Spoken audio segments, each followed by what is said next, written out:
നമസ്കാരം. എ.ഡി.എം. നവീൻ ബാബുവിന്റെ മരണവുമായി ബന്ധപ്പെട്ട വിഷയത്തിൽ കണ്ണൂർ ജില്ലാ പഞ്ചായത്ത് മുൻ പ്രസിഡന്റ് പി ദിവ്യയ്ക്ക് വീഴ്ച പറ്റിയെന്ന് ഏറ്റുപറഞ്ഞ് മുഖ്യമന്ത്രി പിണറായി വിജയൻ. CPM കോഴിക്കോട് ജില്ലാ സമ്മേളന വേദിയിലായിരുന്നു ഈ പരാമർശം. ജില്ലാ പഞ്ചായത്ത് പ്രസിഡന്റ് എന്ന നിലയിൽ ദിവ്യ പരാതി പറയേണ്ട സ്ഥലത്ത് പറഞ്ഞില്ല എന്നും വിളിക്കാത്ത പരിപാടിക്ക് പോയി കാര്യങ്ങൾ പറഞ്ഞത് ശരിയായില്ല എന്നും മുഖ്യമന്ത്രി പറഞ്ഞു. ഉപതെരഞ്ഞെടുപ്പ് ദിവസത്തെ EP ജയരാജന്റെ പ്രസ്താവനകൾ ദോഷം ചെയ്തുവെന്നും പ്രതിനിധികളും വിമർശിക്കുകയുണ്ടായി.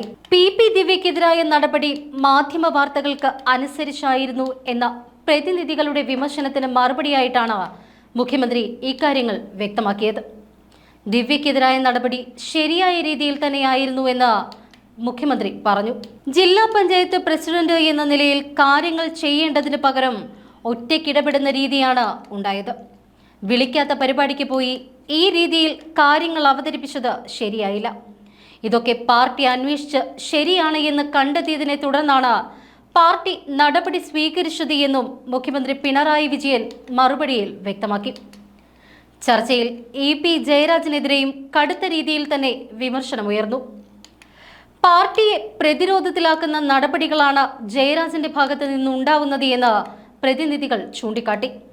ഈ പ്രവൃത്തികൾ തിരഞ്ഞെടുപ്പ് സമയത്ത് പാർട്ടിയെ പ്രതിരോധത്തിലാക്കിയെന്നും പ്രതിനിധികൾ വിമർശിച്ചു.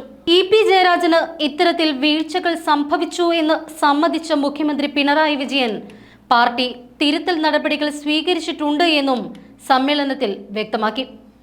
സമ്മേളനത്തിൽ DYFIക്കെതിരെയും അതിരൂക്ഷമായ വിമർശനമുയർന്നു. DYFI പാലിയേറ്റീവ് സംഘടനയായി തരം താഴ്ന്നുവെന്നാണ് വിമർശനമുയർന്നത്.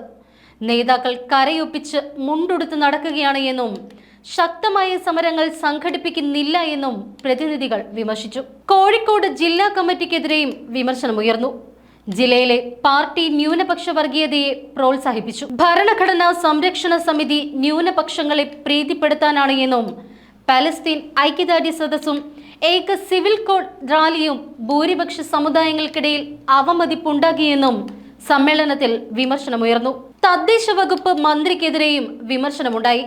കെട്ടിട നികുതി വർധന ജനവിരുദ്ധമായി എന്നായിരുന്നു വിമർശനം. വടകരയിൽ നടക്കുന്ന CPM ജില്ലാ സമ്മേളനം ഇന്ന് സമാപിക്കും. 439 പ്രതിനിധികളും ജില്ലാ സംസ്ഥാന കേന്ദ്ര കമ്മിറ്റി അംഗങ്ങളും മുഖ്യമന്ത്രി പിണറായി വിജയൻ, A വിജയരാഘവൻ എന്നീ PP അംഗങ്ങളും സമ്മേളനത്തിൽ പങ്കെടുത്തു. മുഖ്യമന്ത്രി പിണറായി വിജയൻ സമ്മേളനത്തിൽ മുഴുവൻ സമയവും പങ്കെടുത്തു. ഇന്ന് വൈകിട്ട് നടക്കുന്ന സമാപന സമ്മേളനം മുഖ്യമന്ത്രി ഉദ്ഘാടനം ചെയ്യും. 50,000 ആളുകൾ പൊതുസമ്മേളനത്തിൽ പങ്കെടുക്കും.